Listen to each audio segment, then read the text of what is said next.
Hello and welcome back to another episode of the FNtasia podcast. It's your boy 112K, your host for the day, and I am joined by two amazing people, two amazing minds in the Fortnite community.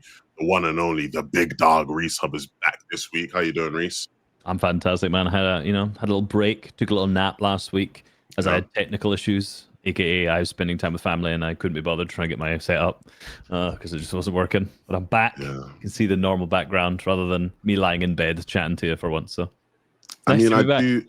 I do like having you back, but I also miss all of your cat stories on Instagram. Like that was like great content, you know. I mean, I could slowly push old content out over and over again as they, I've got the pictures I've not uploaded. I could be putting them up. Bro, upload them, bro. Like, why are you holding that shit back? Yeah, no, it's good to have you back, Reese. And joining us for the first time, we have the one and only TS Knows. Do you TS just fine? TS is just fine. Just TS. Okay. Peanut Brain TS is. People call me a little bit of everything. Peanut Brain, Peanut TS. You can call me whatever you want. TS works. Let us know what you want to call him in the chat below. We'll play a dangerous game. But now TS joining us for the first time. Again, we have said a lot about NA in our time on the show. But I always do say to you guys, if there are any good-hearted, good faith NA reps out there who want to, somewhat defend their region or actually just jump on to slander their region even more, that's fine with me. But I want to give you guys a voice. And so you can never say we've not given you guys a voice. And so today, TS is your voice. We have stuff to do today. A little, I like balance. Balance is good. Balance is very good. We got some things to talk about today. Of course, the world of Fortnite is ever moving, ever changing. But one thing I think we have to talk about, friend of the show, Mr. Savage, has been teasing an announcement, for the past 7 or so days. And as you guys are watching this on Wednesday, you will know the announcement because we're recording this on Tuesday. And so, today I think is being announced what is going on, which makes this segment very awkward because I know what's being announced. I'm sure you two both have a good idea of what's being announced because they've been teasing. I'm clueless. Could be anything. Could be really, honestly. I've had to sit and rack my brain of what this announcement could possibly be. I've no idea. Okay, so we'll look. This is going to be funny because everyone listening will know what the announcement is. But what we can try and do, I'm not insinuating that the announcement is going to be the same as an announcement we had from Clicks not too long ago. But he's coming to the UK to do a tour and do a little tournament. But if it was something similar to that, I want to play the game of like, what do we think the announcement's going to be? And let's see how much we can get right. And then the comments will be able to instantly tell us whether we were spot on or not spot on. Okay. I will not contribute to this simply because I fortunately do know exactly what is being announced later today. But I'm going to let you guys do the guessing. Okay. Some pre-context again for the people who maybe are just hearing about this for the first time, if that's even possible. He's been doing these like daily sort of, videos where he's been like doing like these different skits. Talented actor, Mr. Savage truly is, man. He's got a future in acting once the Fortnite stuff is all wrapped up. And a lot of these skits, again, have just been hinting and teasing towards the fact that he wants everybody to use code Mr. Savage. And that the biggest announcement of his life is today. I mean, the announcement could just be that you need to use code Mr. Savage. Yeah. Right? Like, imagine it's just a hype up, and then the final announcement is use code Savage. And then you'd be like, wow, I've already been using it for the week. He's hyped me up. He's brought so much. So many people are talking about code Savage at this point. Now I'm in. I'm locked in. Well, okay, let's just say it. What do you guys think the announcement is? It's got an icon skin. Yeah, it's a skin. No doubt in my mind. Yeah. Or an outfit. Sorry, we need to be... icon outfit. Yeah, let's use the official epic terminology. Terminology here. Right. So, in asking the question, what do we think the full extent of this is? Yes. Okay. So let's because I think everybody in the com at this point now thinks it's going to be an icon skin, right? Yeah. So if we're comparing at least to Clicks, because Clicks is the last one we sort of had from the comp scene, at least I can't remember if they've done anyone in between that. Kai Cenat. Yeah. Big comp player. Big comp player. That was that had its own controversies that we won't get into. I remember when Clicks got his, he had like this whole haul of different things that was crazy, and we talked about how like insane it was that he got all these different things. If Savage is getting an icon skin, what are we predicting comes with that? I think my prediction is he's not sauced it as much as Clicks, because Click had the most sauced version of all time. Like he had a different his like other skin variation as well that I can't remember the name of it, like the one he used in game. He has like every single piece of equipment with it, his Dreamin' brand in as well. Like are you, I mean, there was one of the videos where Savage was showing off his clothing brand as well. I don't know if he'll be able to put that in the game. Because it's, I mean, if I'm Savage, right, and like Click's got Dreamin' in, I'm pushing to get Hallucina in. That's his brand. Right. Indeed. So it's like, what, like, yeah, this is the kind of conversation I want to have. Like, what do we think he's been able to source and get involved in there? That I don't know if he's going to have. I feel like whatever the full extent is, I'm starting my guess with less than Clicks, because I think Clicks pushed it so far. I would be surprised to see someone else also push it that far, because my just purely on guess, I would imagine that like Feldy or Clicks' team was pushing so hard for all of these different things, and there's like such a huge amount of stuff. I don't know if Savage has the same level of team who is also like just going and go for it. And I imagine they also would have been done somewhat around the same time, purely hypothetically, of course. So like, how much time would there have been for Savage to see Clicks' announcement and then go, oh, I also want that in mine? Interesting. So I don't know. I can't even tell you the full extent of Clicks, but I think it's less than his.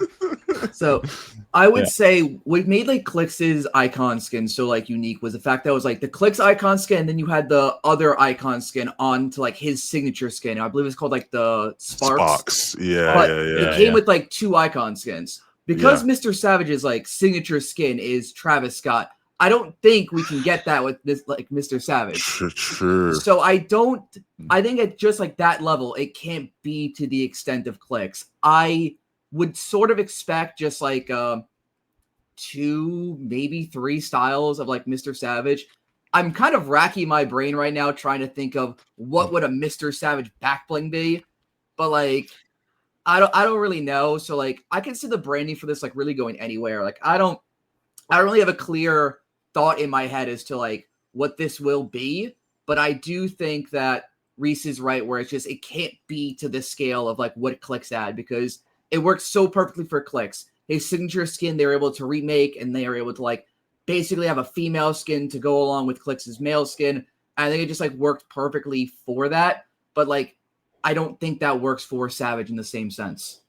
I do. You just sparked the idea in my mind though. The bundle, the Mr. Savage bundle, which just has Travis Scott returning after 1,976 days. That, I mean, that would be, that's a way to make Mr. your Savage. That would be a way to make your code the most used code ever in like a 24-hour period, right? Mr. Savage saves Fortnite by bringing Travis Scott skin back to the game. So interesting. Yes. Put a spark of idea in my brain there, and maybe they've already thought of it. There you go. Maybe. I mean, I love hearing you guys like theorize this stuff. It's so funny. Like they're gonna be listening to this on Wednesday, and it's like so funny. Okay. Well, on top of that, right? Clicks also had like a couple other things, right? So Clicks obviously he had the package, the bundle that he had. He had like some tournament stuff. I know the FN comp account was like replying to a bunch of Savage's tweets, so you've got to think there's something there. Clicks also had like the whole thing he did in London, right? Like this whole experience thing. And Clicks actually wasn't the first person to do that. I think a lot of people don't realize that it was Nick A who did that first. Like Nick A was the one, remember, who had this whole experience thing. I think he did his in Boston, in America. Clicks obviously had his one. He chose to do it in London. is Mr. Savage gonna have something similar to that, right? If so, where would he do it? Like, do you think there's anything else maybe we could see coming with this Mr. Savage announcement? I mean, they moved the tournaments this week, and there's nothing tomorrow. So, you know, whether it's a skin cup, whatever they do for it, I'm not sure. I would imagine there's going to be a skin cup for it if it's an Icon Series skin, like there is for every 100%. single one. So, since they moved the Division Cup from tomorrow, I imagine that's just going to be held tomorrow. What he's going to do in person, I don't know. I mean, I think that seems to be a trend that they're setting. So, something. He loves to do stuff with Red Bull and go outside. So, maybe he's in the forest. You know, I expect some sort of Red Bull extreme stream. Don't know what it's going to entail, but it's going to be something like when he tried to like win a game on a mountain or whatever that was. Yeah, something ridiculous. Crazy. He's going to try and win a game from a helicopter. Playing my own tournament whilst underwater. There you go. I mean, he's giggling over there. He knows exactly what's being cooked up. You guys are crazy. If he's not playing his own tournament, streaming whilst underwater now, I'm just going to let you know this is a real disappointment of an announcement. Yeah. What can I say? I mean, by the time this comes out, like everyone already knows. Yeah. So, okay, here's what you do, right? You just tell us now that we've done the guessing, and you just make sure that the video doesn't go up before that. Because that would be a real problem. Yeah. Don't schedule the upload. Manually publish it. Make sure, yeah. Well, the problem is I'm gonna be on a flight when this comes out. It's not that long. You can delay the upload. Upload time's not that important. I'm gonna be going to Norway when this comes out. Interesting, Norway. That's where Mr. Savage is from, right? There's water there. Interesting. There's a lot of water. That's a great point, actually. Yeah. Very, very interesting. Levin will be holding Mr. Savage in the water whilst he plays his own tournament. Yeah, that's a great way to catch like a attempted murder charge. Yes. Hold him down against as well. No, the Mr. Savage stuff is going to be really cool. Naturally, I think there'll be a lot of comparisons, obviously, to Clicks as one, right? And so we'll see sort of how the general like community feels about that. For as much as I say I know everything, I actually don't know every detail because I asked for some stuff. I didn't want to know some stuff. But I do hope that like when people are reacting to this on Wednesday and they know what he has, I do hope it's like he's been able to get some like cool stuff that Clicks didn't have. So it's not like what you said, Reese, where it's like, this is cool, but Clicks got way more because Clicks just like finesse a bunch or whatever, you know, like. And I also hope he's able to get some of the similar stuff that Clicks maybe did get, you know, like the brand in the game and that type of stuff, just so it's like, you know, it feels somewhat even because he's our EU GOAT, you know, like Mr. Savage is our EU icon. Clicks is the, you know, NA icon. One thing I will say is, and I'll say this now, and whether this ends up being a problem or not, I actually was tasked with teasing this at Globals, and I don't know if people noticed. You did a bad job. Well, I thought look, I'll explain. I saw a comment on TikTok, like from just like a random casual TikTok, where someone was like, they already teased it at Globals that he was like the casters already said at Globals, and so I was like, oh, maybe people did catch like my hint. Essentially, I was told to leave a hint about, you know, hey, look, we got some future icons here on our screen, you know, when he popped. And so I said it.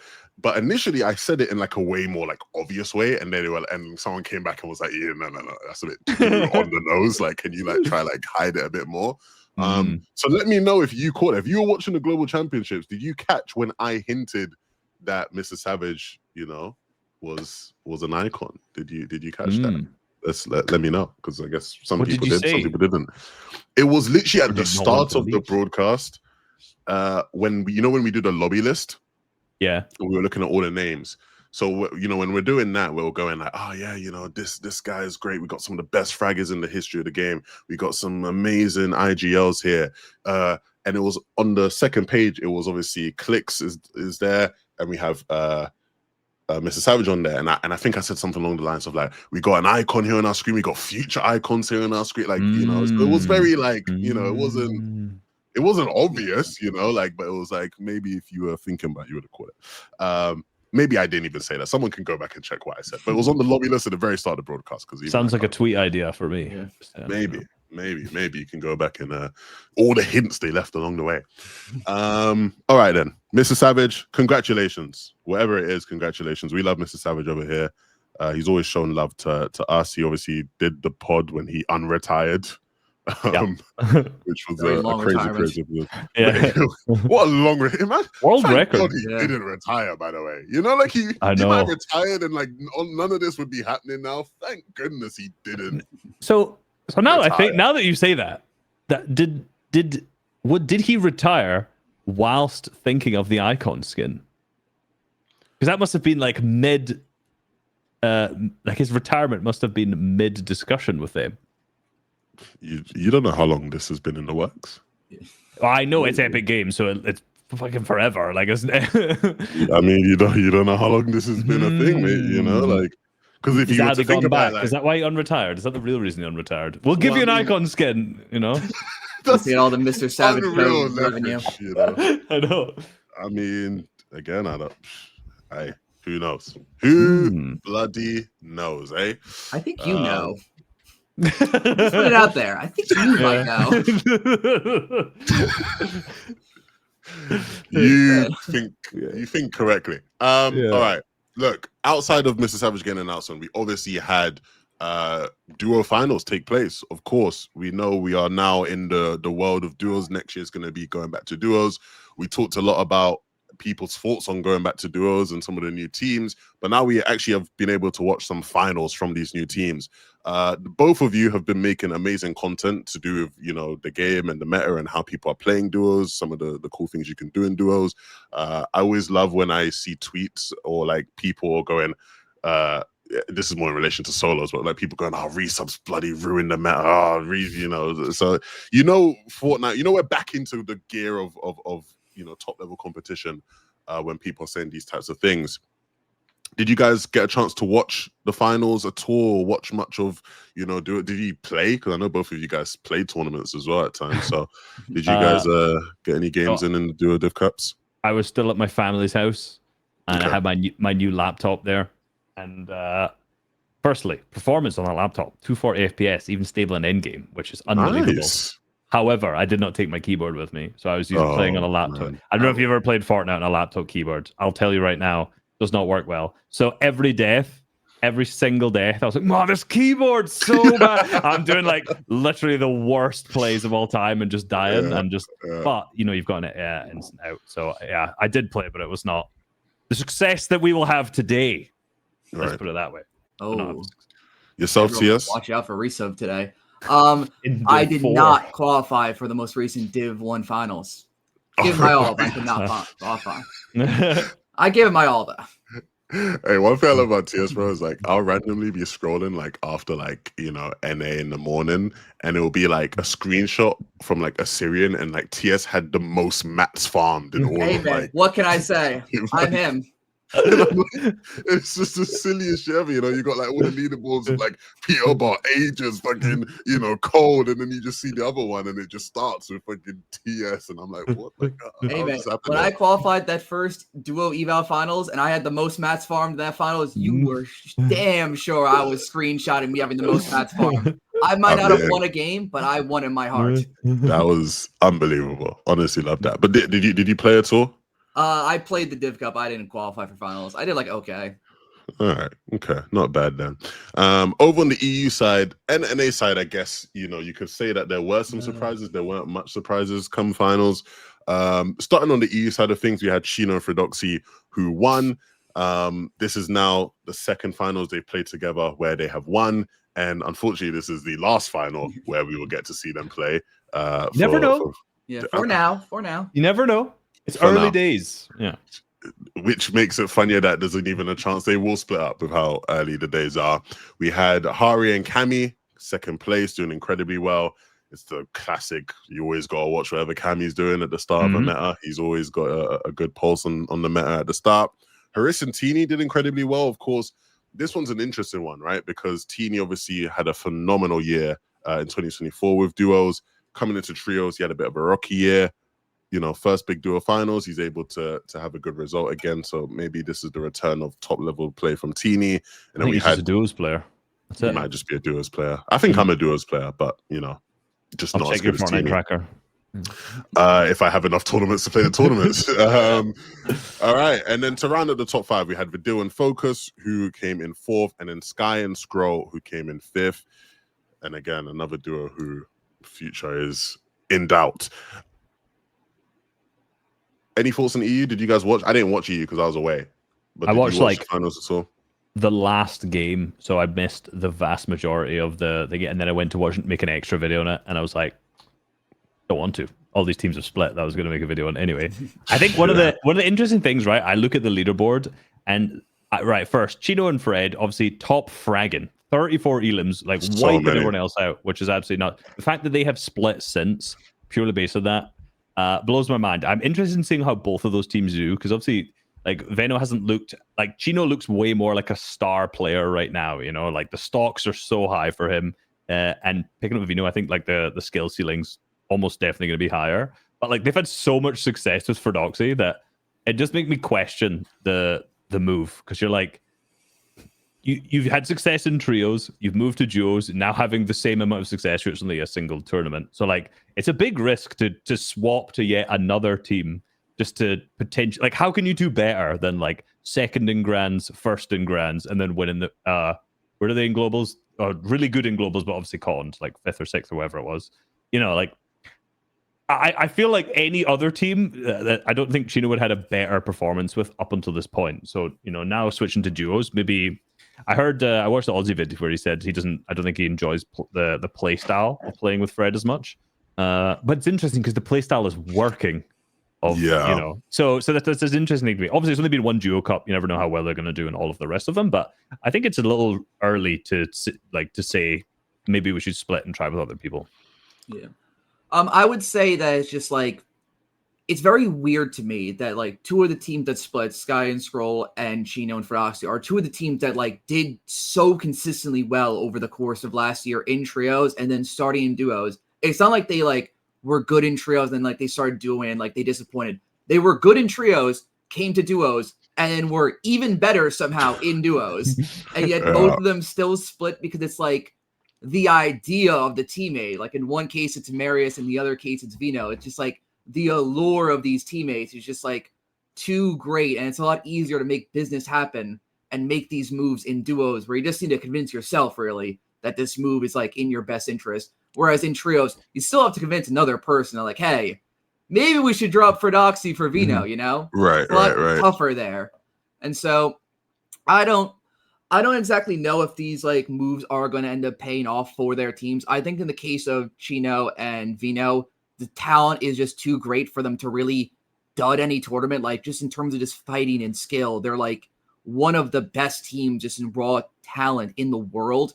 Maybe the most talented outside of Peterbot Poyo. And so like I can't see them doing worse than like a 5th ever in a finals. But I don't know if they're gonna have the same consistency in like a competing to win that FNtasia and Chino really had. Well, this is an interesting thing, right? It's like we're talking there about like, like their floor as a team is like top 5 or whatever, which I would agree with, right? But like comparatively, like for Chino, he's already just winning everything. Yeah. And it's why I really like what you said there, Tis, of like the idea of like a player and the idea of what we can be as a team is something that is so prominent. It exists for some of the teams who are maybe lower down in the EU leaderboard who have split and will probably look to split because a lot of them formed based off of ideas. A lot of these teams are, splitting up because they're like the idea of this, the idea of that. I would love to know what Veno has said to Chino. Like what sweet talk in the DMs did he do? Did he even need to do much sweet talk, right? Because obviously you there mentioned there, Reese, of like Chino saying how he maybe didn't like the play style playing with Fred. These types of things happen so much more at the top level than people like really give it credit for. I remember talking to Flixie after duos when we were going into trios, right? And obviously he and Vico had just come off the back off of winning Major 3, doing really well at Globals, and they were figuring out who they wanted to play with. Obviously, they were playing with Chap, and then, you know, things, they weren't feeling it as much, and they were like, we're going to pick up Veno. And I remember talking to him being like, what's the sort of thought process here? Because playing with Veno, you're going to have to change your play style. Like, you can't play how you've been playing, and you guys have been winning. Like, so why do you want to change up? And I remember speaking to him, and he was just like, yeah, like, we've been winning, but like, it don't feel sustainable, right? Like, it doesn't feel sustainable. Like, I don't feel like, you know, come a harder grand finals, we're going to be able to do what we do and find the success. And I just guess I feel it's a similar thing with Chino and Fred, right? Like, Chino clearly must just have doubts about, one, the sustainability of this, even after having success, and like just the floor, the idea of like Veno as a grand player. We all know what he can do in like tougher moments and how much he's achieved. So these things are always really interesting to me as players. You know, comparatively, right? You look at NA. Remember, like, at the start of this year when Peterbot was like chopping and changing, or like back in the last year when Peterbot was chopping and changing because he didn't know what he wanted to do, and we were like, yeah, you're never going to be happy. You win every tournament anyway. What like, what are you comparing? Like, oh, we didn't win. Like, duh, like, I don't, like, it's just like, it's so hard, I think, for like some of these top players to figure out what it is they want or what they're looking for. And people are different, personalities are different. So, you know, there's not going to be like a one thing for everyone. Like, some people might just want to play more off the vibes if we're winning and there's great vibes. Some people care more about the style of play, right? Like, how are we actually playing? Sure, we're winning playing this way, but I don't feel it like that. I don't think it's a great way to play long term. There's so many different factors that come into play. I think, what do you think? Whilst we're on this, I swear, with a lot of these teams, the way I see it with a lot of times when you drop someone who's successful, I swear there's trying to be a little clairvoyance of like looking ahead in the next 6 months, years time, and being like, will we still have the success? Because I think this player's not going to be as good or something. I guarantee you, people are looking at like Fred's mechs and just being like, is he going to keep up? Like, this fragging can't go on forever. Like, there's just no way he can keep top fragging looking like the Vortexia on keyboard and mouse. Like, I'm not buying it. But he is. That's what I don't get, though. I actually do. I was thinking about it yesterday, and I was like, I wonder how much, like, I've never seen a case like Fred before, where his stocks have gone up so high because of the results have been amazing, and what he's been doing in like big moments has been amazing. Yet somehow his actual stocks have also just been dropping, because the more people are watching him, the more people are like going, bloody hell, what are these mechs? Look at these milks. Look at it. And I'm like, but like, this is so weird. Like, I can't remember seeing something like this before. With like a top player. And I wonder how much that is impacting like someone like Chino. I don't know. Maybe it's not, but like, I definitely think that's a great point. Yeah, a theory. You know, I think also, you know, you look at, I don't see the same thing with Queasy, but which is also strange because obviously he just came off of winning globals, right? But like, Queasy going with Veno then, and then that's not been successful either, and then he's been dropped, and now he's playing with Thomas HD, which I'm very excited about that duo. But like, I wonder if that same thing will happen then, where you're like, okay, if we're gonna play with Queasy, we know we're gonna get globals, no bother. Like, I know that's gonna be a successful globals, but then it's like, are we gonna win all the duo, like the Div Cups, how are we gonna do the FNCS and the run up? Because like their year wasn't, you know, particularly that good and stuff like that too. And I wonder how much of that is like in the same way with Fred, where they're like, well, there's the, you know, yeah, sure, he can fight, but it's like there's just like a perception where it's like he's not going to be a Peterbot at any point. So I would say specifically for like the Fred Veno thing, Veno is like your favorite pro's favorite pro. Like, everyone that's like an aspiring pro has like looked up for Veno for so long. So when Chino gets that DM from Veno, it's like, hey, you wanna make a little magic happen. It's like all of these players have looked up to Veno specifically. I don't know what it is about Veno, but everyone looks up to Veno. Like, everyone models themselves up to Veno. Like, everyone VODs Veno. Like, Veno like is like the gold standard for like how young players that are like trying to work their way up the ladder really like model their play style after and look up to. So like, it makes a lot of sense that like when Chino is like debating Fred versus Veno, he would lean towards this player that like he's just been looking up to for so long. And I would say on top of that, when you talk about like Fred's stock going down, I think the weird thing about Fredoxy is that he does everything so well while also doing nothing you can't do. Like the way FNtasia succeeds is like he lands Rangers and he's running around like half the games in Div Cup finals with the exotic AR and a minigun, no shotgun, and people look at that and they're like, I can do that. I can just run around with no shotgun and spray my minigun. When it's like there's so much more about like the nuance and the micro like levels, like decision making he's like doing, but it's just people just look at it and they go, I can do what he does. It's got to be Chino, like it's got to be Pablo, like it's got to be the teammates. Like he's good, but like his teammates have got to be doing so much. And so I think it's like those two things combined just like leads towards his stock going down and like Vino having just his pick of the litter when it comes to anyone he wants. You make a very good point, and he actually made a tweet about this. I don't know if it was just Cope or not, but he just said mechanics aren't what makes the difference anymore. It's just about like movement and decision making in fighting. And I was like, he is literally the personification of that. So I can't even say it's just like I can't really say it's just like nothing. It's like you can't just be making it up because it's working, and that's what's true. Got him success. Yeah. So interesting. Tough frag like every set lobby for like a while now. Like he's been up there, damage everything. And it's just like you watch his gameplay. He doesn't box anyone. He doesn't even build half the time. He's playing zero build. It's just I know. He's just on another level. Like he's right when he says that, but just this play style makes it feel like anyone can do what he does when no one else does what he does. So it's just a weird position. So that's first on the leaderboards. Just that's all our time on that. One thing I actually want to point out was that Trulex and Chicho are so back. 7th place, 5 elims. Yeah. 5 elims in 7th place. I mean, but so this is the problem, right? This is what I wanted to get into. In EU, there's been a lot of let's get back to the old thing, right? And in some cases that will work. In others, it's clearly not, right? And so, you know, in the case of Trulex Chicho, it's like I think that's one a lot of people would probably say they wanted to see, right? Because you know it's been so great. Taste and the Mustache got back together, right? That's an FNCS winning team in the past, right? Like they got back together. Queasy Veno did the same. A lot of our Chapter 4 top duos, I guess, getting back together. But like, you know, I think there's a case to be made that like you just don't get back with the X. And so even with Trulex and Chicho doing as well as they did, like the long-term future for me of it, I'm like, I don't know, man. I feel like you can't get back with the X in this game anymore. You just don't do it. It's not worked on basically any team so far. Like with that fragging power there, like Chicho, obviously, you know, we saw which FNCS was it that we were making the comments like we got to get this guy out the surge base. It should be illegal. I think it was me and DJ were talking about it, and he was like, it should be illegal to have this guy sitting in a surge base tagging for so long. And he's kind of gone back to that style of play, which I'm not really sure. Obviously, the meta's developed so far, so it's not exactly a fair comparison to make anymore. But like if like Chicho on a team with like 5 elims across 6 games, I'm like, this guy's got way more firepower than that to be fitting into that play style personally.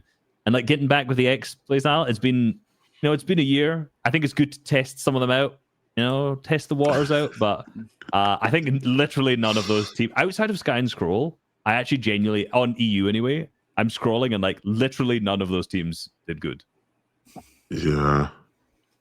All of the teams, like, because again, like all of these teams you look at, a lot of these people have played with each other a bunch before, and you're like, it's just a bit mid. But again, it is just the one. It is just the one cup. Like we can't just go purely off of the one cup. But I say that a lot of these guys clearly are, because a lot of them are splitting, right? Queasy Veno split. And we talked last week on the pod about how those two splitting would cause a bunch of other big splits, which it did. So yeah, I mean, we'll see how these things develop more as we keep track. It's a bit hard because again, we're just so far out from FNCS. It's like at what point does this stuff settle? Does it even settle? I'm trying to remember with trios last year. Did it settle? Season 2. It settles once people start qualifying to LAN, which is until the first FNCS. So we'll see what happens. There you go. Look, let's talk about the NA leaderboard. Unless anyone has any other comments on EU real quick. No. I think I'm all good. Nope. Okay. Over the NA side of things, shock, surprise. Who would have guessed it? Purebot and Poyo win the first Div finals.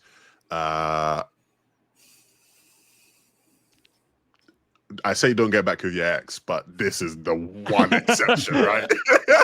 So this is a relationship that never should have ended. Yeah. That's the thing. Right. This isn't getting back to your ex. This is we moved countries. We're long distance for a bit. Now we're back. True. Yeah, you know, this was never over. They were just taking a break, honestly. Yeah, and I mean it's good to see them back. I know in a lot of like the scrims and stuff we were seeing beforehand, like you could just tell that like the vibes, you know, are good between them, and obviously they were like, you know, just having a good time playing around or whatever. There was a part of me when these guys got back together that was like, I wonder on the Poyo side of things, how much would have changed. The dynamic has changed, right? Because when these guys were at their best, rightly or wrongly, a lot of the narrative was Peterbot is the guy doing all the heavy lifting. And if you're Poyo at the end of the day, you're a good player, but you need Peterbot, right? I think over the past year, it's been established that that's not the case, right? Fully, right? In that Peter clearly loves Poyo and has, you know, expressed wanting to go back with Poyo, right? And so he has shown, no, I'm not just Peterbot and I can do it with anybody, even though I kind of can. I want Poyo, right? And Poyo has, you know, had success on his own as well and been able to go, look, I can do shit without Peterbot, right? And sometimes these things, you know, spawn and spark as a small thing and they grow and become big and then you cause problems.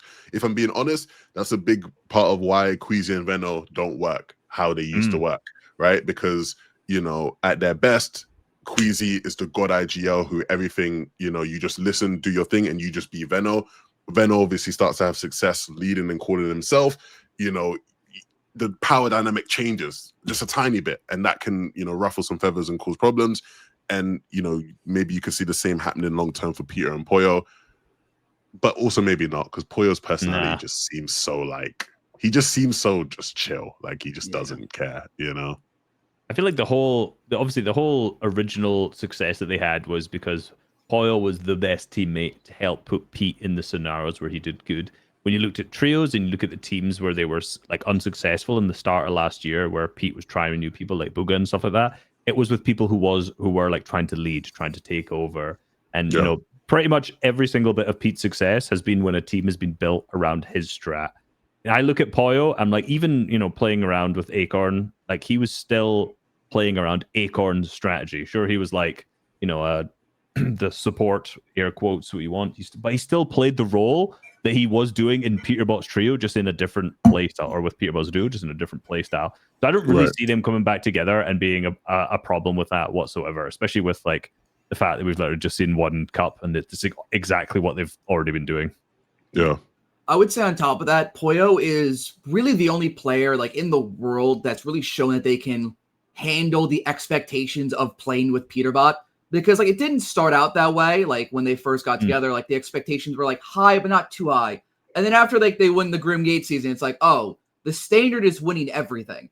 And like he really lived up to that standard. Like he really put in the work. And it's like playing with Peterbot, it's not only like you have like the expectations of like everyone else. You have to deal with like that Peterbot like Mamba mentality nonsense where it's like if you ever like play bad, like you're going to hear it from Peterbot. Peterbot expects to win every single tournament. And it's like, you could kind of see it like in trios, like kind of take its toll onto like Cold and Ritual where they're like kind of like half checked out at times where it's like, am I really dealing with this? Whereas like Poyo, because he's like this perfect combination of like relaxed and also somehow thick skinned, like the real pressure that like Peterbot puts on Poyo to like grind, perfection. It doesn't get to him like it gets to other people. Like, I think that's what makes him so perfect to play with Peterbot. Like there's other players like all around the world that like have the same like level of skill as Poyo, but like that mental toughness to every single tournament have the expectations of the world and your teammate of we are winning this and be able to live up to that expectation is so difficult. And yet he somehow does it every season for the past year. So I don't know. Yeah. Let's just call it how it is. Peterbot's very lucky Poyo's not a bitch. Like, do you know what I mean? Like you know, I can and I won't say any names, right? But I can think of players who are better than Poyo, who it just wouldn't work with Pete because they just don't have that type of thick skin that you're describing, TS. You know, so like, yeah, these guys really are a match made in Fortnite heaven. Did you watch much, TS? I'm sure Reese and I probably didn't watch as much as you. Of this NA finals, I watched like a pretty good amount. Yeah, well, outside of the obvious with those guys winning, like any teams that impressed you, any surprises, any things that really caught your eye about the first NA final? Acorn keeping his success up off spawn is very interesting because previously, like before Acorn started playing like in trios last year, Acorn kind of had like a pretty bad off spawn reputation for like a long time. Like every LAN, Acorn was splitting like the worst drops you've ever seen or being conned, and it's like I remember the one LAN where Acorn was splitting like that mid-map split with Pink, and they were both getting like 10 chests. Somehow both in like top 6 somehow. Like doesn't make sense to me. I remember that so well, yeah. But now coming off the Demon season, and now with Acorn, I believe 5-1ing Booga off spawn at Rangers, like Acorn has really cemented himself as like one of the premier off-spawn teams like in the world, which is very good for his stocks going forward. The worry is still, will he underperform at the next LAN? Because that last LAN, like that performance was like inexcusable. Like that was rough, like really rough. But I think just the fact that like he keeps doing it, like different drop after different drop, mythic drop after mythic drop, I think is very good for like the long-term outlook of Acorn. Now, personally, I think like Acorn and Bolts' personalities are not going to work. I think that duo's maybe got a month in them. Calling it now. But I think for Acorn stock and just like one of the main takeaways from that tournament is the fact that like Acorn is so good off spawn. On top of that, I think Rapid and Threats have shown like there was like some doubt like Rapid and Threats like as a duo like go into that tournament, but like Rapid and Threats put on a show. Outside of one bad launchpad call last game, they essentially played 5 consistent games and were competing with Peterbot up until the very end. So I think they are a team that like has shown they have the talent, they clearly have the drop spot. And so I think that is a team that like as time goes on is really going to like establish themselves as like one of those tier 1 global teams. I want to take you back for a second. I don't know much about Bolts' personality. So I'm very curious as to why do you think that might become a problem potentially? I'm just curious about that. So Bolts has like always had like issues like sticking with teams, and it's like you hear like the rumblings like through the trees of like, hey, Bolts is like looking to snake again. Like it starts to settle down like once teams like lock in and qual LAN. But it's like you go back like way back, it's like Bolts was like looking to snake Rapid back in the day, and like that was when they were like a top team. And so it's like you hear these rumblings, you see these things, and so it's like I can see there being friction because I feel like him and Acorn are both like type 1 personalities. They both have to be the main character. So I can definitely see some friction being caused there if they struggle. But as of now, they got 3rd while being con. So maybe I'm just making up nonsense. He does. The one thing I would say about Bolts is that he does strike me as like a grass is greener type of guy. You know, like if the better opportunity does arise, like he will take it. I mean, we literally saw that with him quitting Fortnite for meme coins, like for like a month and a half. You know, we literally saw it happen.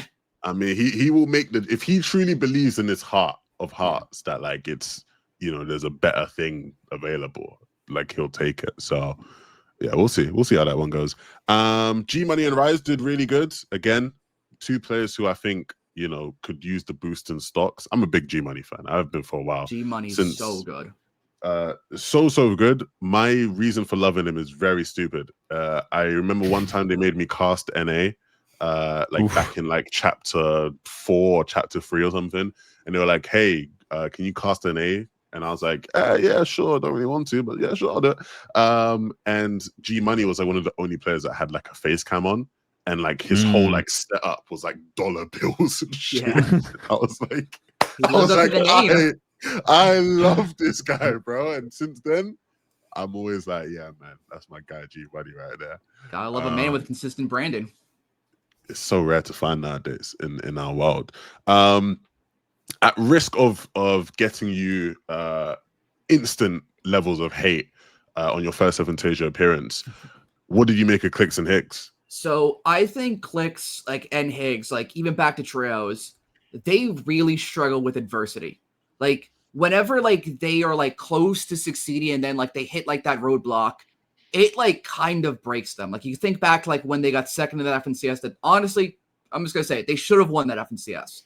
Right. Ever since then, it's just it kind of broke them as a trio. They stopped playing low ground as much. They stopped being consistent every aspect of the game. They were just overall a worse team ever since that moment.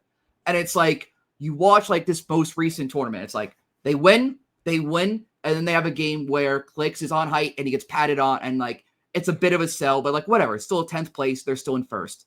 And then they get 1v2'd by Peterbot. And you can just see it. You can see the pain, because it's not just they got 1v2'd while in first. It's they got 1v2'd by Peterbot.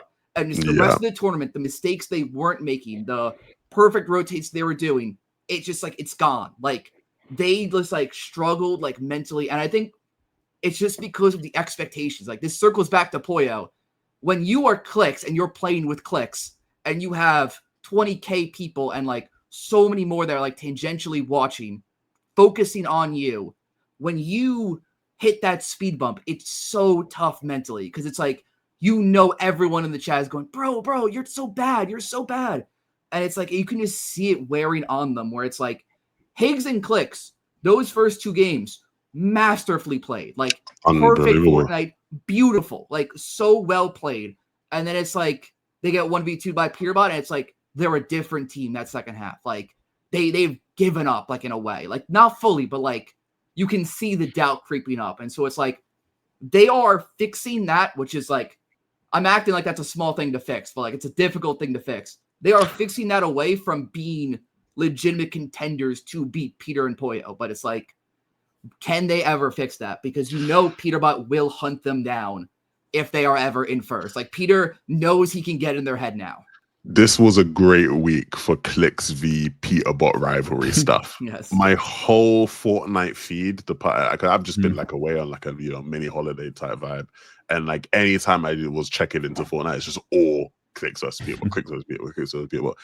I'm guessing you saw the 1v2, Reese. I'm making a short on it as we speak. Yes. What was your reaction to seeing it? I remember when I was watching the first time, I'm there watching on my phone, my girl's what are you watching? I'm there going, oh shit, fuck. It's how you're watching a boxer, and the boxer's just fucking up the other guy, and you're oh fuck, that was me watching it. What about yourself? What were your thoughts on that? So obviously on NA, so I'm asleep, I wake up and I see every single post on my Twitter is that clip. Literally every single post is just that clip of that 1v2 over, and it's it's it from streamers' POVs, watching replays, streamers watching the POV itself, the actual clip itself, the reaction clips, edited versions where both players' POVs are in it, where it's clicks and the shit talk going back and forward and things like that. I'll be honest, I watched the clip and I've gone back and I've watched Clix's POV today, actually, whilst I was writing the script for the little short I was doing, and the defeat in Clix, I've literally never seen someone look so defeated after getting pooed on like that. It's unbelievable. He's obviously believing in Higgs to finish. He gets 189'd, beautiful little right hander from the window from Peterbot, and then he's you're the best to Higgs, and then instantly Higgs dies, and he's just he just leaves the setup, and it's 5 minutes of just him not even being there. And what's funny is because his stream was less delayed than Pete's, all of the chat 2 minutes before it was Feldy just being I can't watch. I can't watch this. Obviously they know how it's gonna happen. What was interesting about that is actually the whole reason that fight started was because Poyo doesn't have anonymous mode on, because you see him die earlier in the feed, so they knew he died. So then Pete's carrying the medallion, he goes all the way into the storm, so they know it's him as a solo, so they chase him in. So it's a super deliberate, I'm gonna keep Pete as a solo, then they get 1v2'd and lose. the defeat is like you can just see it in her face. It's I saw it in Click's face. Higgs actually still was like, wow, he I can't remember his reaction, but he was basically just like, yeah, I just got fucking shit on, bro. Whatever it is. Yeah. The one thing about that is I watched that clip and I'm like, there's just levels to this game, man. There's just levels to this game. You know, there's a lot of Pete versus Pete versus Click stuff, but it's like, that's not a competition, man. I'm sorry. It's not even close. It even continued into the solo cash cup where like Peter and Clicks run the same game like 2 or 3 times, and every time it's like Peter Bot is dropping literal 20 bombs and high elo on mid ground, and Clicks is just on hype with getting like 4 or 5 kills. Like there is legitimate levels to this where Clicks is like, he really has cemented himself as like a tier 1 fragger, and it's like Peter Bot is just like somehow like all the way up here. Like it's ridiculous. Yeah, like I wanted to get into solos next and so thank you for doing the transition for me, essentially. But obviously that is also just what I was seeing a bunch of, right? Is all the solo stuff between those two. The one thing I will say about this is obviously because of the nature of like the size of the two of them, right? There's obviously a lot of like back and forth that happens, and I've seen like a bunch of comments from people, mainly like Peterbot fans, who are like, they are sort of just like how can Clicks even ever try to talk, or like there's not like a beef or there's not like a rivalry or whatever, right? And I know we can all sit here and go like, as players in Fortnite, yes, there isn't one because Peterbot is just a better player. I think most people who have eyes will tell you that. I think people forget that like Clicks is also like a competitor, and like sometimes I'm like, okay, a lot of these people are probably just like kids, so they don't like get this part of it. But like Clicks absolutely should be talking his shit to Peterbot at any given opportunity. Like he competes against him, right? I remember Victor V's dad, Pops, you know, used to say this a bunch like back in 2024, where he was always like, yeah, no wonder Peterbot just like absolutely shits on the streets, and you're all just like scared of him. Like nobody's like even wants to try, like, you know, he might be better than you, but like, you know, at least like back yourself a little bit, right? Like you're his competitor. And so like I never have a problem when I see Clicks, you know, giving it a bit, because it's like, yeah, he should, like, even if he knows Peterbot's better than him, like he should be talking the talk. Like that's what competitors do. I don't know if I'm like odd. Go for it, Tiz. I feel like Peterbot also plays into it. Like Peterbot, like it's not just like it's a one-sided rivalry and like Clicks is like swinging his fist at like the sun. Peterbot is the one that like after he gets second in a solo cash cup game to Clicks, he goes, you know what, I'm gonna land OXR this game and surprise cons Clicks. Like Peterbot plays into it. Like he's actively a participant in this. It's not just like a one-sided beef. Even though they are on different levels, Peterbot still sees Clicks as like one of his main rivals. And I think in part it is what you said, where it's like Peterbot's one of very few people where it's like he's not submissive to Peterbot, where it's like Clicks tries to fight back. And so I think Peterbot does see him. Maybe it's a bit of respect. Maybe it's a bit of like frustration. He sees him as a rival because of that, you know? Whether Pete would admit it or not, he has respect for him because, again, as a competitor, like anyone who's competed in anything, right? I can say this. When I've competed against people I didn't respect, I don't acknowledge them.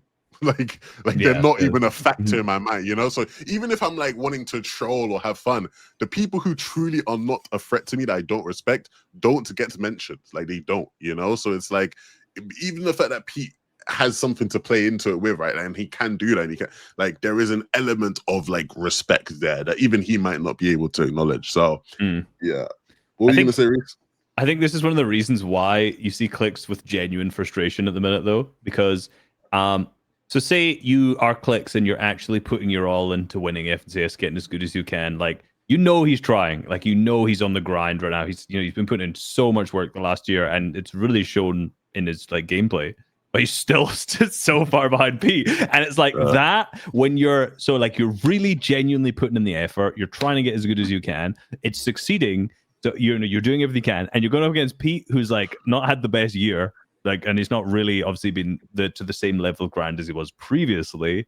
You're then smack talking, you're putting all that effort in to be like, you're shit and whatnot. And then you get bang 1v2 like that. It hits even harder than if you were like, yeah, Pete's just the best guy, you know? Yeah. And on top of that, the game before game 3, Peterbot had tried to go kill clicks. Like Fizz launch padded from Hive, keyed OXR. Like Peterbot went out of his way to try and grief clicks, and then Peterbot had a dud game there. Like he got like 25th or something. Bad game, and Click still managed to get 10th. So it was like a Peterbot and Poyo were like 7th or something going into game 4, and that's when they got 1v2'd. So it's like they had just come off like fighting off the Peter 2v2. Like they were on top of the world. Peterbot had a dud game. Like they were right there. If they could just get one more dud game out of Peter, he's like out of the running. Like it's over for them.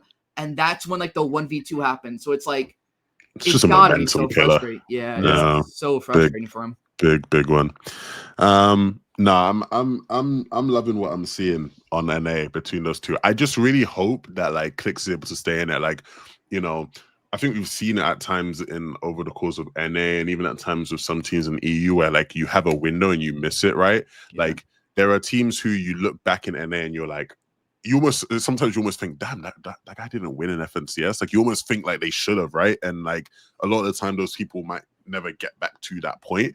And I hope in the case of Clix, we aren't feeling the same in a couple of years where it's like, damn, like he really should have won Major 2 this shit. Like there was like he had his time where he should have won one, but it didn't quite happen. I hope he's able to sort of stay in it. Obviously we had solos take place. Everyone's happy to see, good solos coming back to the fray.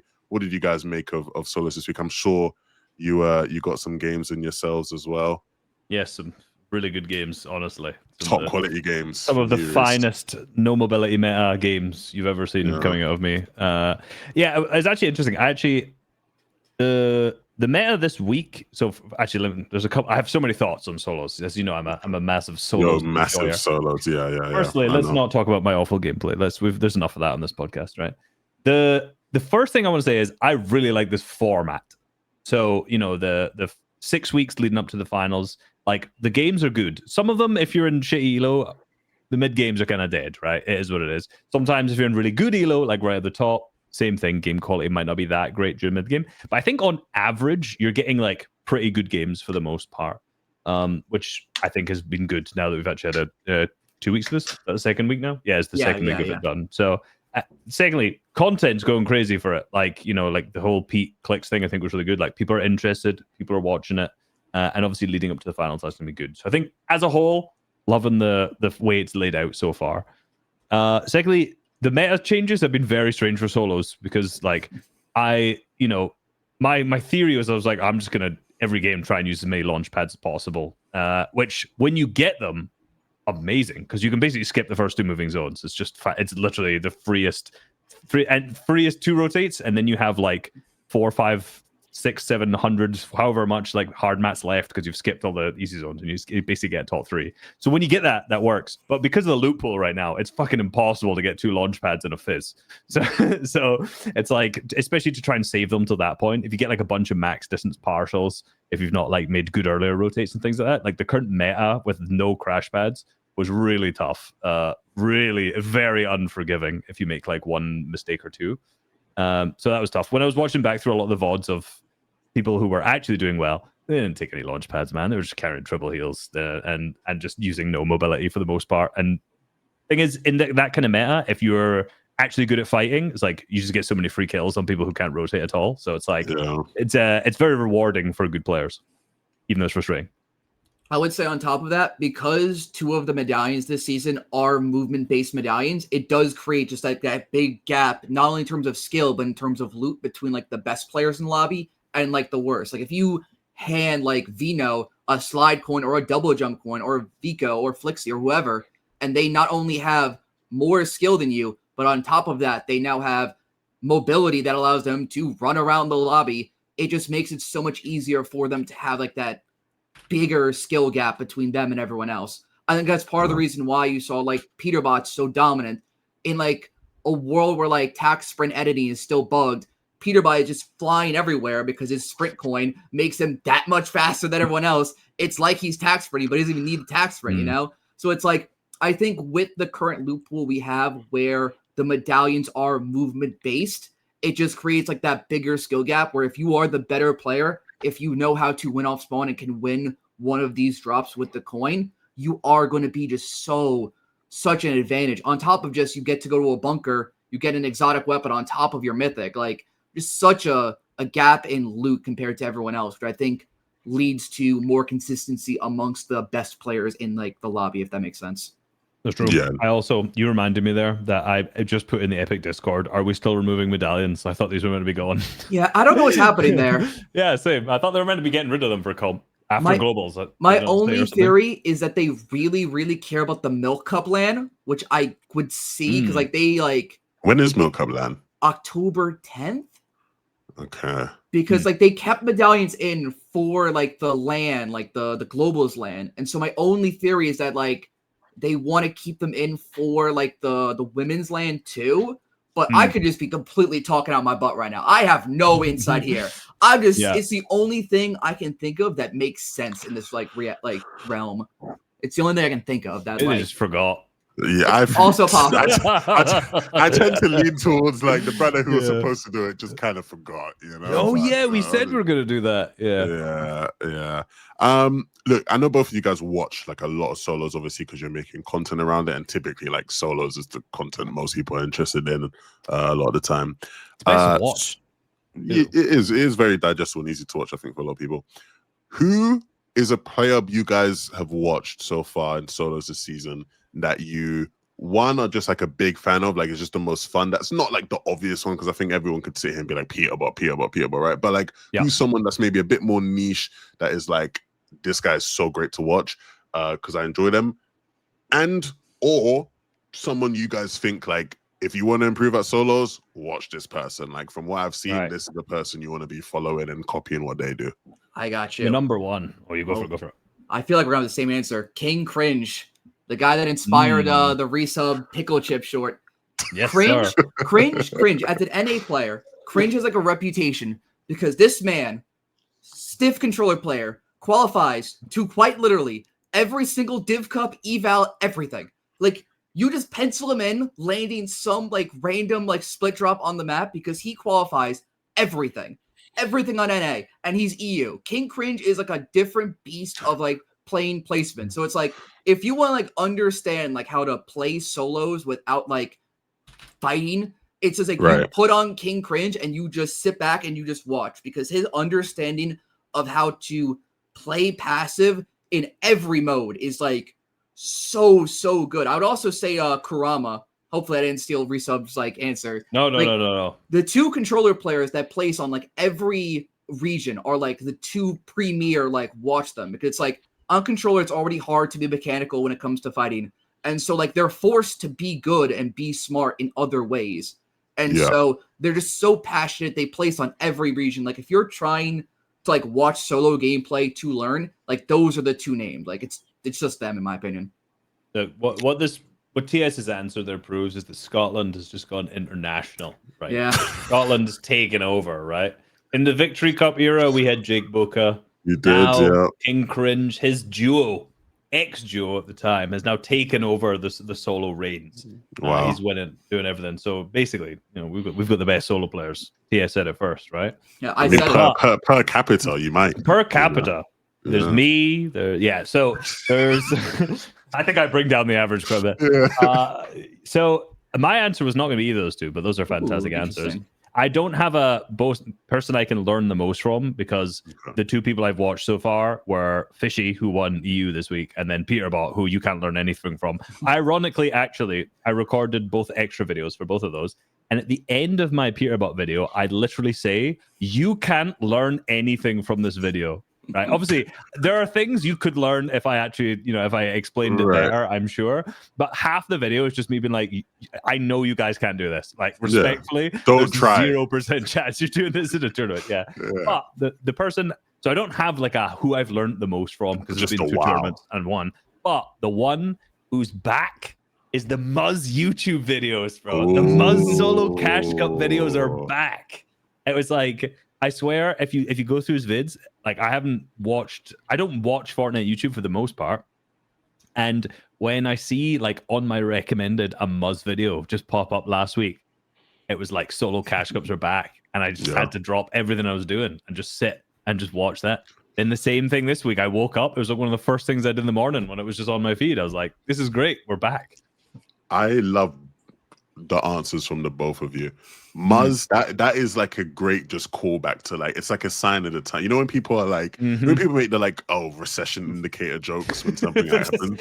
Like Muzz is like the reverse of that, you know, where it's like Muzz video on your feed. It's like solos are back. Like this is a good time for Fortnite. And I like the Kurama pick because I've always been a big fan of Kurama. I was very early on Kurama, and whenever I tell people this, they're like, "What? Like, what are you talking about?" Years ago, I was commentating a PlayStation Cup, a 0-build PlayStation Cup.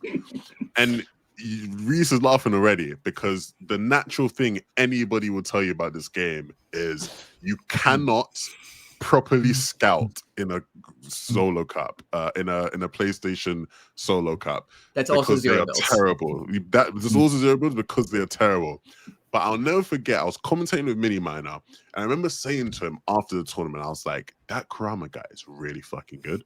And it was like, this is like, at this point, like, you know, he's practically like, he's near enough and nobody is. The whole lobby was just filled with like, nobody's really, you know, it's like a couple of like the known console players in there.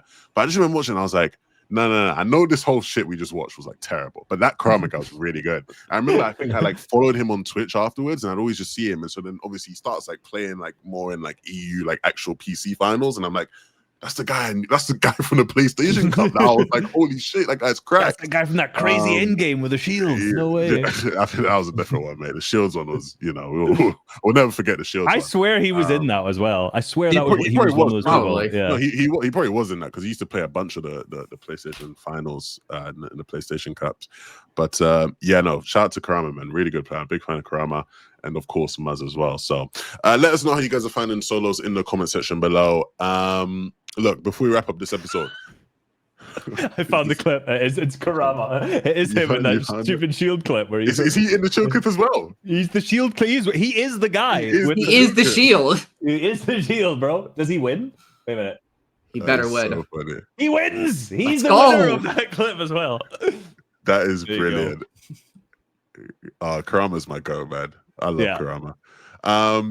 Okay, so before we wrap up the episode, we spoke a bit last week about Fortnite and the direction the game was going in. They actually added some new things. They came out last week and they were basically like, hey, we are going to be adding a bunch of incentives to the creator ecosystem.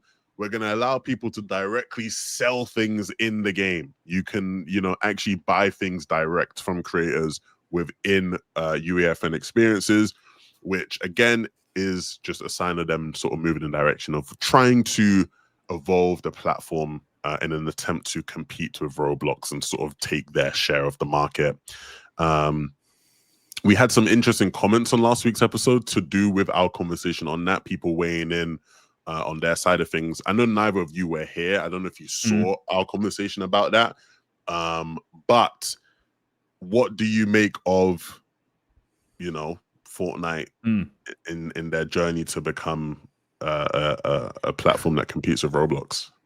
It's a very strange one for me because let's take this as an example, adding creator splits and things like that. This is good for creators. Sure, you make more money, but like buying stuff in game, I don't know how that improves the player experience, right? It might, but what can you buy? Like, is it clear what you can actually sell and what you can buy in there just from that little post at all? No, I'm sure there's gonna have to be so much regulation, moderation, and exactly. Yeah, like it's gonna get crazy.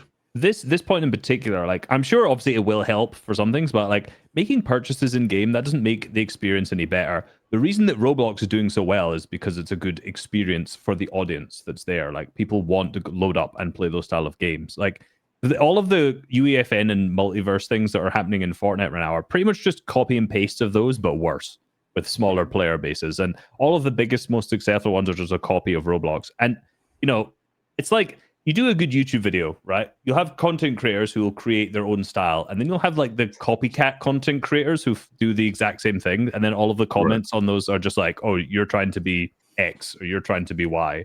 And what they should be doing, in reality, is doing what a good creator will do, is where they'll steal from 300 different other creators. We'll see that part of this as well. That part of this is doing really well, and you merge that into your own style. Now, obviously, Fortnite is still very different from Roblox, but it seems like there's just far too much push into the exact same direction as them, where you're like, you're just trying to take too much of the stuff that I don't think most people care about. Like, I'm sure there is a large audience who does care about those style of games, but like, lock in on the stuff that Fortnite's good at. Battle royales, the shooters, the mechanics, all that kind of stuff. Like, that's what's kept players high previously. You need to focus on that, get that as good as possible, and then build on top of that with other experiences rather than just what seems to be leaning so far into the UEFN do whatever you want style of things.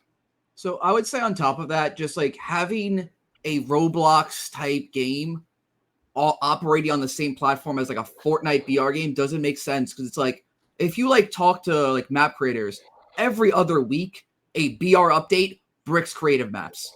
Like, it is so hard for like people that are like map makers to like make experiences when it's like any update can like fundamentally break how your map break works. everything. And then it's like the discovery in Fortnite is so weird that if your map isn't like up and operating for like 6 hours because maybe you slept in, all of a sudden, like, that map's going to really struggle because the UI on Fortnite is also, like, it's super, super clunky. And so it just feels like rather than fixing these two core issues where it's like, from a creator's POV, it's very difficult to make on Fortnite because you have updates that can break your map. So it just makes more sense to build on Roblox, which also just has more people.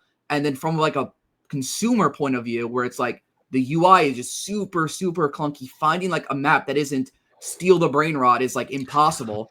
I've struggled with that myself. Yeah. And so it's like, that's why you play them. It feels like they're just throwing money at the problem to try and fix this, where it's like there are core fundamental issues with trying to build this experience on top of BR that they are just like trying to like patchwork fix with just money, when it's like they're already giving out so much money to like map makers, where it's like, I feel like more money is not going to suddenly push them over the top, or we're going to be getting new experiences that bring players in.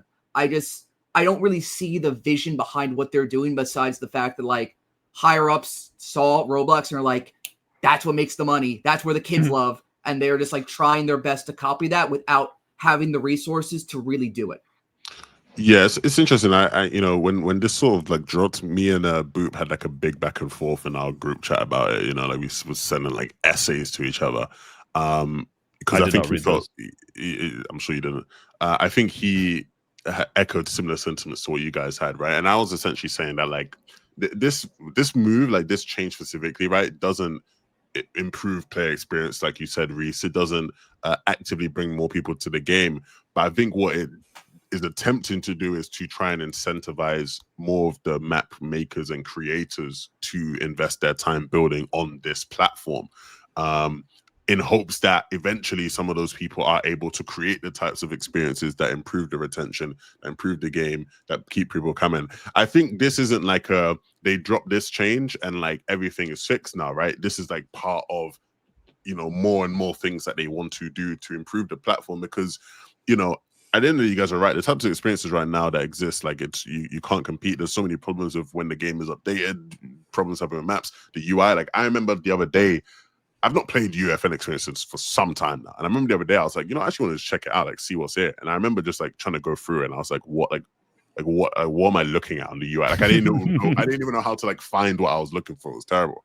And so like I think they understand that, and they are trying their best to just improve things in all areas. This one specifically, because you have to remember, when you're making an ecosystem like this, like you're balancing and you're managing so many different stakeholders, right?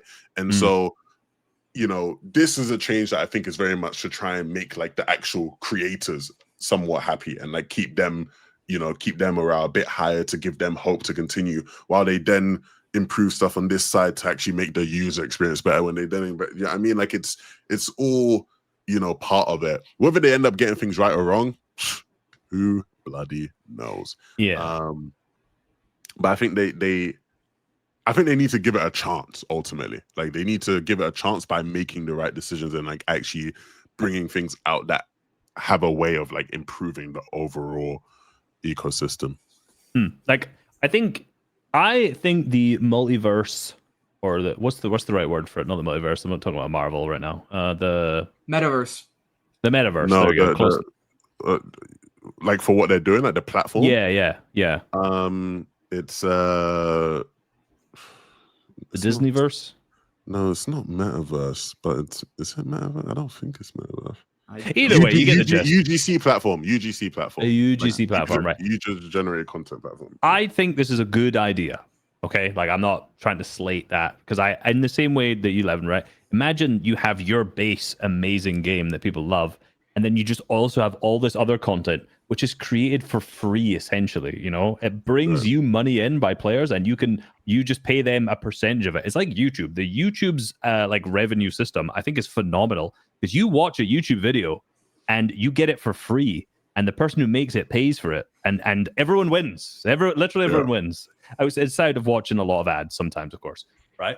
But like that, it is what it is. You know, it's a great system, and this is the same basic system as that. It's just that like the output of what people are getting, it just is not good right now. And I just don't think this particular change is the one thing, obviously, that is going to make that much of a difference. I don't think it's meant to make that big of a difference. It's just weird that they actually mentioned Roblox specifically in it. Like they've tweeted specifically in that tweet that they do better, like it's a better percentage payout than Roblox does, which I think is like a sign more of the times. Well, yeah, I think again, it's just like them continuing to try and like, hey, people who are creating good shit on Roblox, come make shit here, because this is something I think goes underrated. Like that since the creation of the whole UEFN ecosystem thing, like that has been happening. Like people who are making things on Roblox have been trying to make things on Fortnite. It's just a lot of those people have come to Fortnite and been like, the tools are shit. I'm going back to farming on Roblox, you know? And it's how do we keep those people like, you know, coming in and like not give them I just got a really weird email. That just completely ran out of my brain. I lost my train of thought now. Anyway, Fortnite platform. Wowza. Let me read some comments from last week. Let me read some comments from last week. So we had people saying, we had Chris who said, they ultimately, to make a winning game of BR or ranked feel like an achievement. Everyone just lands at the POI, then by zone 3, there's 10 to 20 players, and you spend the next 10 minutes trying to find another player if you aren't anywhere near where they are. Next thing you know, there's 3 people left by zone 5 and 6. Just rinse and repeat. So I think he's getting at the fact that, like, you know, we talked a lot about how the BR experience is lacking, and, you know, that's something that they clearly need to improve to help the game. Yeah, that's facts. That's how most like BR games go. It's kind of just sad.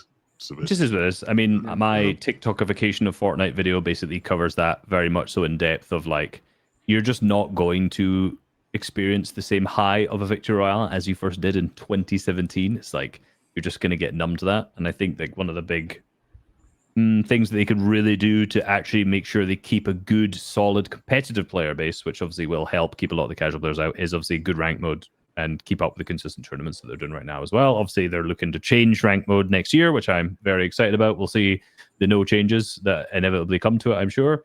But yeah, I think like naturally, just the battle royale over time is just not as interesting of a model.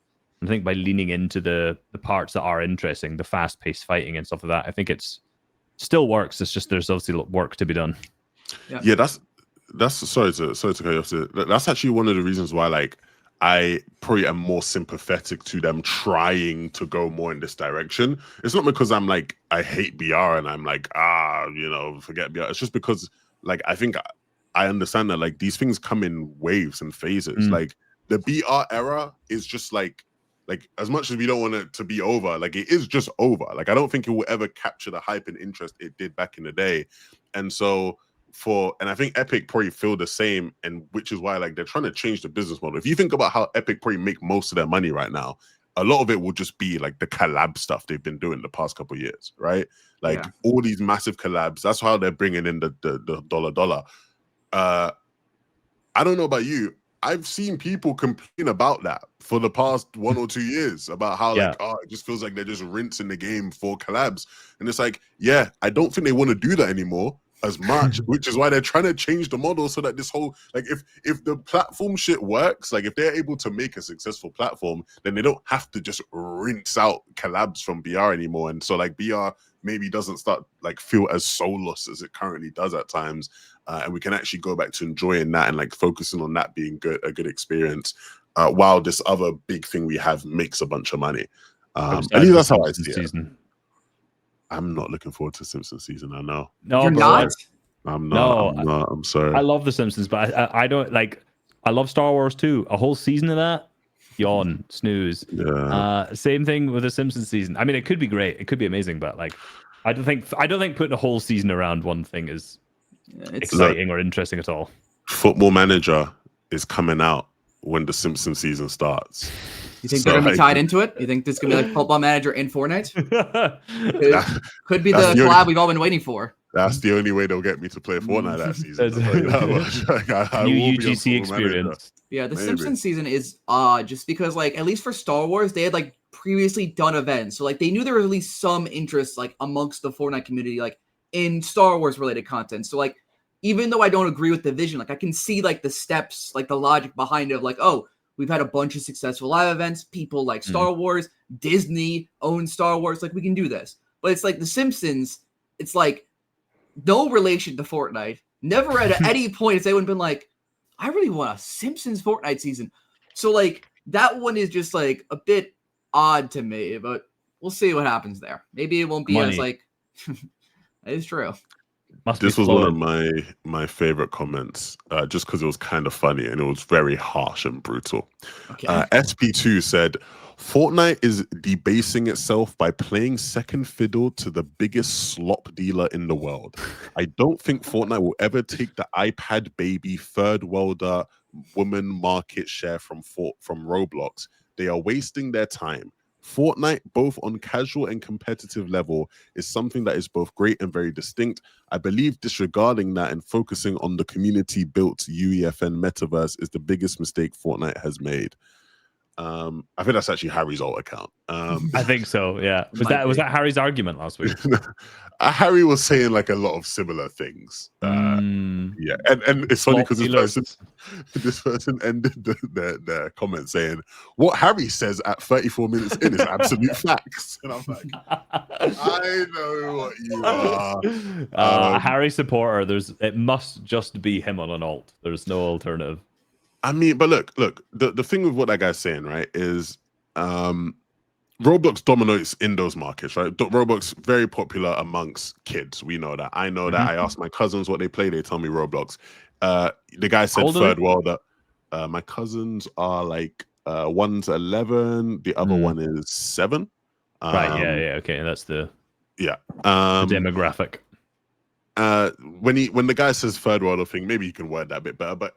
You know, one of the biggest appeals of Roblox is how accessible it is as a game, right? In terms of like device, you can run it on practically any device you want to run it on, and find success.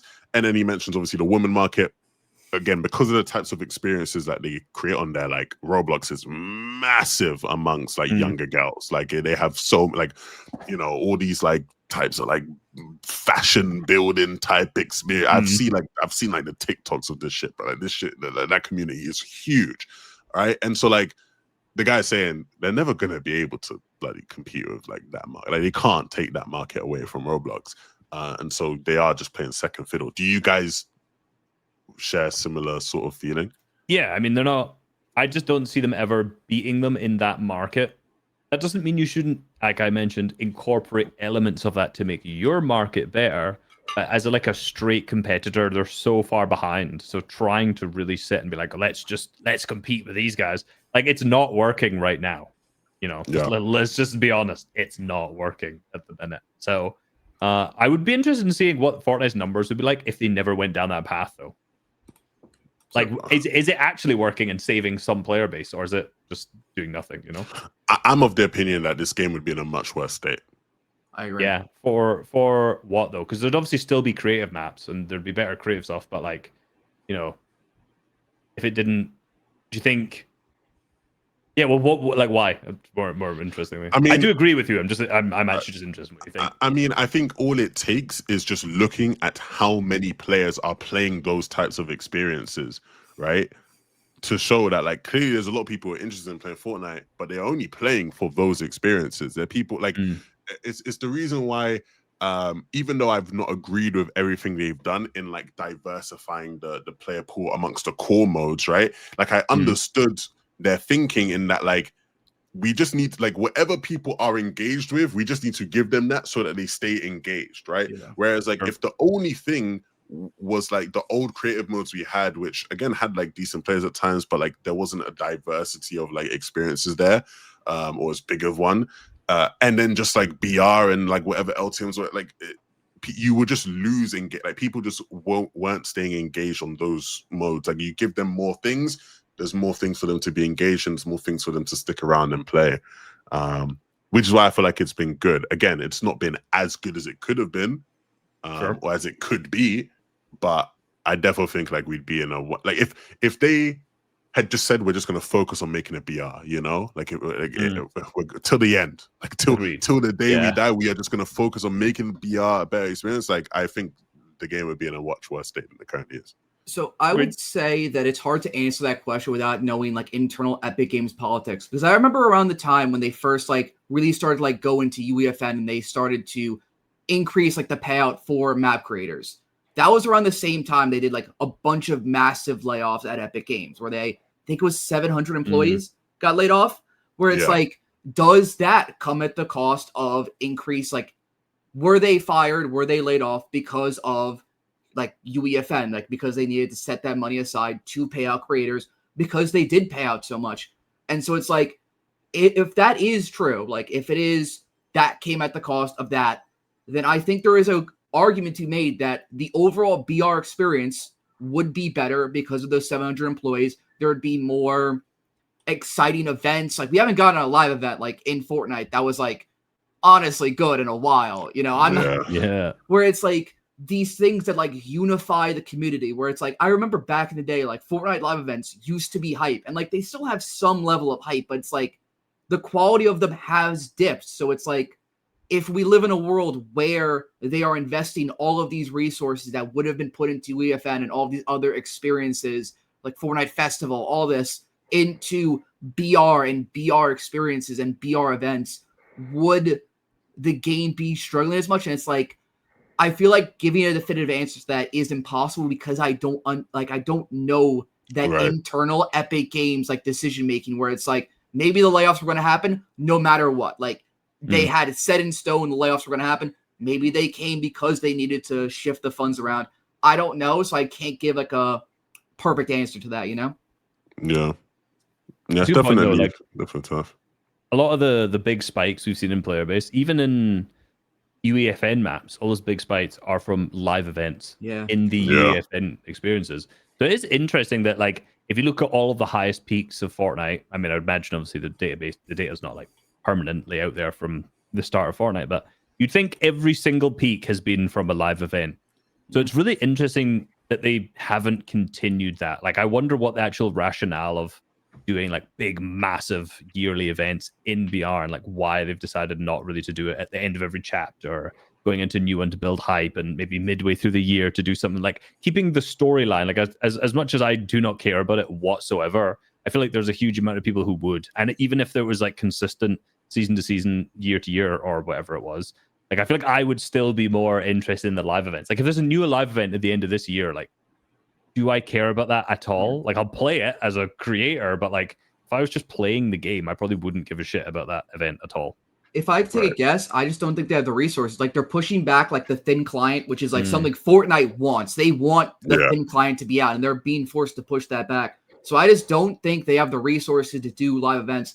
And on top of that, I don't know why they kept doing this, but they kept hiring the most expensive talent possible for live events. Like we had Dwayne "The Rock" Johnson in Fortnite for some reason. So these live events were not cheap. Oh my god! Yeah, you can't call him The Rock, by the way. Yeah, he's not The Rock. To let you know, it's not The Rock. I was on the broadcast that season, and here's the big The Rock statue, and they're like, "You've got to call him The Foundation." And I'm like, The Foundation. Yeah.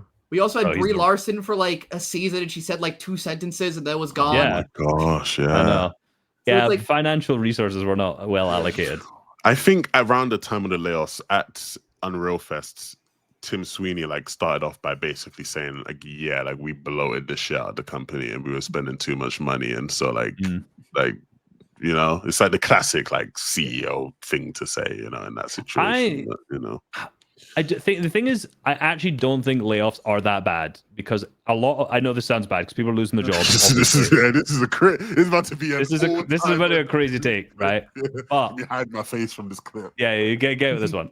But there's a logic to it. You can hire too many people to do a job, or you can hire people to do a certain amount of workload that you have, and then if that workload depletes over time, then you just have a bunch of staff who you're paying who you no longer need to pay, right? I'm going to use a horrible example because the app is now awful, but like say when Elon Musk took over Twitter, I'm definitely not trying to praise anything he's done.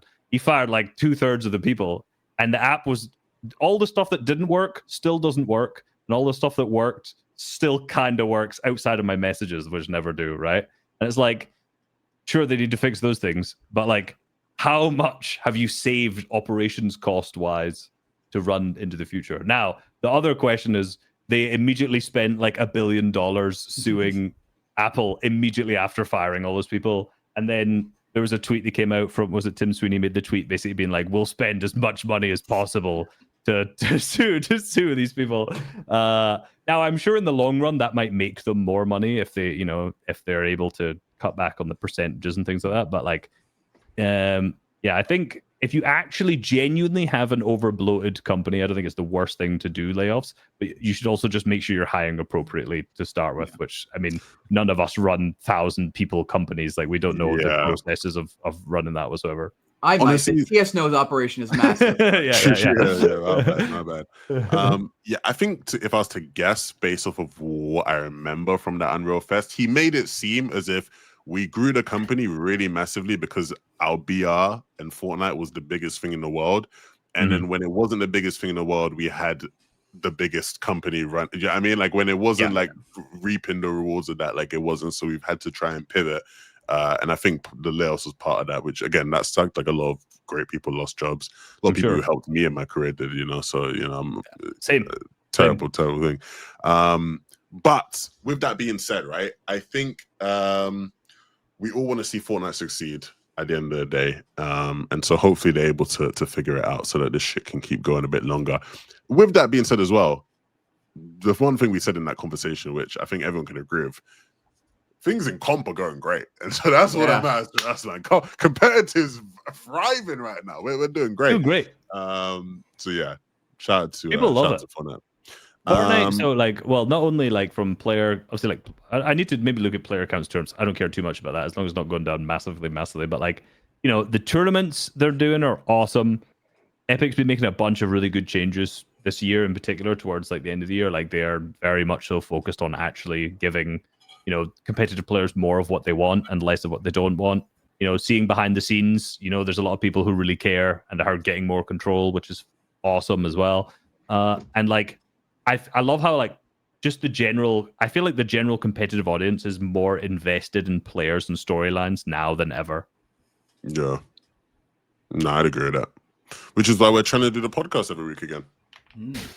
He said trying. He didn't say we're doing every week. He said we're trying to do it. He didn't say succeeding. He said trying. I mean, you know, when Boop and Harry don't show up, you know, it makes it hard. You know, Harry doesn't even respond to my messages anymore. So wow. Well, he never did he? I mean, he's never been a fast responder unless you message him about playing fucking football games. Yeah.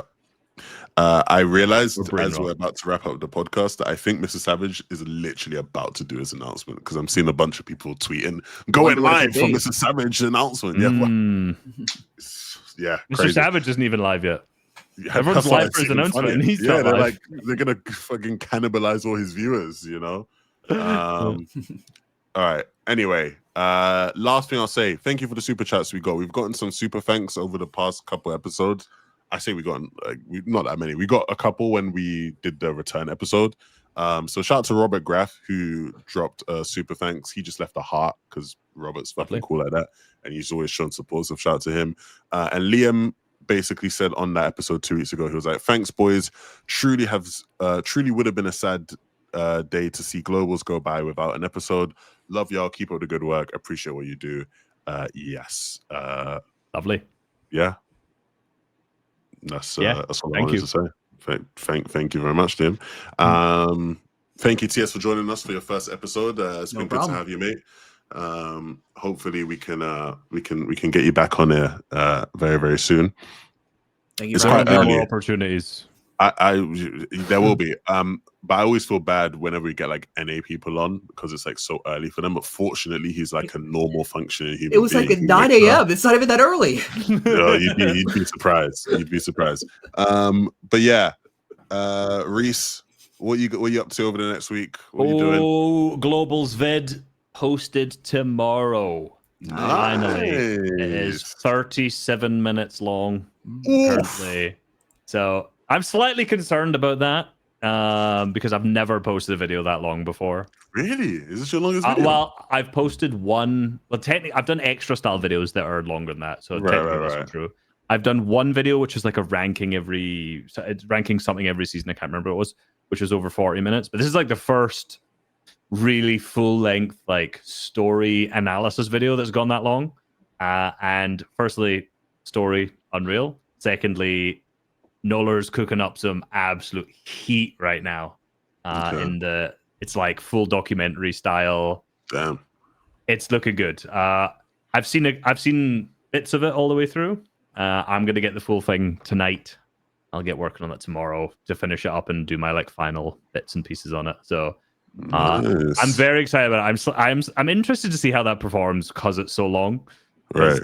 You know, it's the same style of videos I did for Peterbot last year, but it's literally twice as long. So we'll see. It's gonna be your most viewed video. Predicting it now. Hopefully.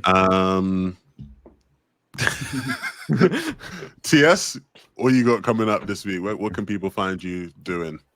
So I plan on making, the schedule is unclear, but roughly a duo video soon, probably on Peterbot and Poyo winning the eval, because I think that was a more impressive performance than their Div Cup finals.